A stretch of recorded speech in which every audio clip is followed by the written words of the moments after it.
പ്രേക്ഷകർക്ക് life of താലസിമിൻസിന്റെ പുതിയ വീഡിയോയിലേക്ക് സ്വാഗതം. താലസിമിയ എന്ന മാരക രോഗത്തെക്കുറിച്ച് അറിയാനും അതിനെ തടയുന്നതിനുള്ള പ്രതിരോധ മാർഗങ്ങളെക്കുറിച്ച് അറിയാനും ഈ ചാനൽ ഫോളോ ചെയ്യുക. ഈ മാരക രോഗത്തെ തുടച്ചു നീക്കാനുള്ള ഈ മിഷനിൽ നിങ്ങൾ ഓരോരുത്തരും പങ്കാളികളാവുകയും വീഡിയോസ് മാക്സിമം പേരിലേക്ക് ഷെയർ ചെയ്ത് എത്തിക്കണമെന്നും അഭ്യർത്ഥിക്കുന്നു. താലസീമിയ എന്നത് ഒരു ജനിതക രോഗമാണ്. ഇത് മാതാപിതാക്കളിൽ നിന്നും കുട്ടികളിലേക്ക് ജീനുകൾ വഴി കൈമാറ്റം ചെയ്യപ്പെടുന്നു. ബന്ധുക്കൾ തമ്മിലുള്ള വിവാഹ ബന്ധത്തിൽ ഉണ്ടാകുന്ന കുഞ്ഞുങ്ങൾക്കും രോഗവാഹകരായ പങ്കാളികൾ തമ്മിൽ ചേരുമ്പോഴുണ്ടാകുന്ന കുഞ്ഞുങ്ങളിലും ഈ രോഗം കാണപ്പെടാറുണ്ട്. ഇതൊരു പാരമ്പര്യേതര ജനിതക രോഗമായതിനാൽ പുതുതലമുറയിലേക്കും ഈ രോഗം വ്യാപിക്കാനിടയാകുന്നു.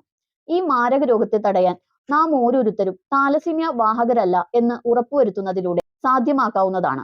കേവലം ചിലവ് കുറഞ്ഞ രക്തപരിശോധനയിലൂടെ ഇത് നിർണയിക്കാവുന്നതാണ്. ഇതിനായി പുതിയതായി വിവാഹിതരാകാൻ പോകുന്നവർ തങ്ങൾ താലസീമിയ എന്ന രോഗത്തിന്റെ കാരിയേഴ്സ് അല്ല എന്ന് ഉറപ്പുവരുത്തുന്നതിനായി CBC, HPLC, ഹീമോഗ്ലോബിൻ ഫോറസിസ് എന്നീ രക്തപരിശോധനകൾക്ക് വിധേയരാകുക. ഇതിലൂടെ നമുക്ക് താലസീമിയ രഹിത തലമുറയെ വാർത്തെടുക്കാൻ കഴിയും.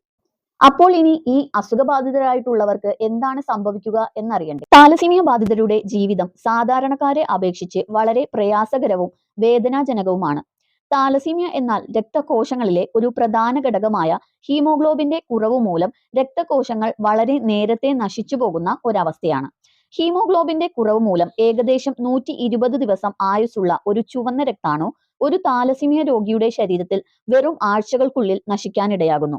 രക്തകോശങ്ങൾ നശിച്ചു പോകുന്നതിനാൽ ജീവൻ നിലനിർത്താൻ ആവശ്യമായ രക്തം 2 ആഴ്ച മുതൽ 3 ആഴ്ച കാലയളവിൽ ശരീരത്തിലേക്ക് കയറ്റി കൊടുക്കേണ്ടത് അത്യാവശ്യമായി വരുന്നു. ഈ അവസ്ഥ രോഗി ആജീവനാന്തം തുടരേണ്ടതായുണ്ട്. ഈ ജനിതക പാരമ്പര്യേതര രോഗം ഒരിക്കലും ചികിത്സിച്ചു ഭേദമാക്കാൻ കഴിയാത്തതാണ്.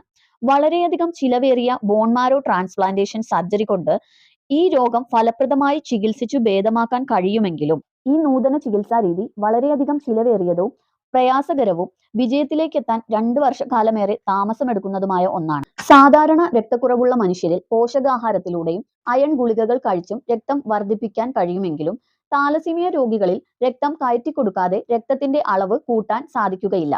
പലർക്കുമുള്ള മിഥ്യാധാരണയാണ് പോഷകാഹാരക്കുറവ് മൂലമാണ് താലസീമിയ രോഗികളിൽ രക്തക്കുറവുണ്ടാകുക എന്നത്. എന്നാൽ ഹീമോഗ്ലോബിന്റെ അഭാവം മൂലം ചുവന്ന രക്താണുക്കൾ നശിച്ചു പോകുന്നത് മൂലമാണ് ഇവരിൽ രക്തക്കുറവ് ഉണ്ടാകുന്നത് എന്നതാണ് വാസ്തവം. രക്തം കൃത്യസമയത്ത് കയറ്റാതിരുന്നാൽ രോഗികളിൽ ക്ഷീണം, തലകറക്കം, ശ്വാസതടസ്സം, സന്ധിവേദന, വിളർച്ച എന്നിങ്ങനെ പല ലക്ഷണങ്ങളും കണ്ടുവരുന്നു. കൃത്യസമയത്ത് രക്തം കയറ്റി കൊടുക്കാതിരുന്നാൽ രോഗിക്ക് ദൈനംദിന കാര്യങ്ങൾ ചെയ്യാൻ കഴിയാത്ത വിധം ശരീരത്തിന് തളർച്ച അനുഭവപ്പെടാറുണ്ട്. കുട്ടികളിലെ ഈ രോഗാവസ്ഥ അവരുടെ പഠനത്തെയും മാനസിക ഉല്ലാസത്തെയും ബാധിക്കാറുണ്ട്. ക്ഷീണിതരായും വിളർച്ചാ ബാധിതരായും കാണപ്പെടുന്ന താലസീമിയ ബാധിതരായിട്ടുള്ള കുട്ടികൾ അവരുടെ എല്ലാ കാര്യങ്ങളിലും ആക്റ്റീവായി കാണപ്പെടാറില്ല. കൂടാതെ രക്തക്കുറവ് കുട്ടികളിലെ വളർച്ച മുരടിപ്പിനും കാരണമാകാറുണ്ട്. കൃത്യസമയങ്ങളിൽ അഥവാ 2 ആഴ്ച മുതൽ 3 ആഴ്ച കാലയളവിൽ രക്തം കയറ്റുന്നതിലൂടെ ഇത്തരം കാര്യങ്ങൾ ഒരു പരിധിവരെ കുട്ടികളെ ബാധിക്കാതെ കൊണ്ടുപോകാൻ കഴിയും. എന്നിരുന്നാലും ജീവിതാവസാനം വരെ രക്തം കയറ്റി മാത്രമേ താലസീമിയ രോഗികൾക്ക് ജീവൻ നിലനിർത്താൻ സാധിക്കുകയുള്ളൂ. എന്നാൽ തുടർച്ചയായി രക്തം കയറ്റുന്നതിലൂടെ രോഗിയുടെ ശരീരത്തിലെ ഇരുമ്പിന്റെ അംശം ക്രമാതീതമായി കൂടുന്നു. അത് ഹൃദയം, കരൾ തുടങ്ങി മറ്റു അവയവങ്ങളെ ബാധിക്കുകയും ഇതുമൂലം അവയവങ്ങളുടെ പ്രവർത്തനം തകരാറിലാവുകയും ചെയ്യാറുണ്ട്. താലസീമിയ രോഗികൾ ഇരുമ്പിന്റെ അംശം അലിയിച്ചു കളയുന്നതിനായി പലതരത്തിലുള്ള ഗുളികകൾ കഴിക്കുന്നു. ഈ ഗുളികകൾക്ക് പലവിധ പാർശ്വഫലങ്ങളുമുണ്ട്.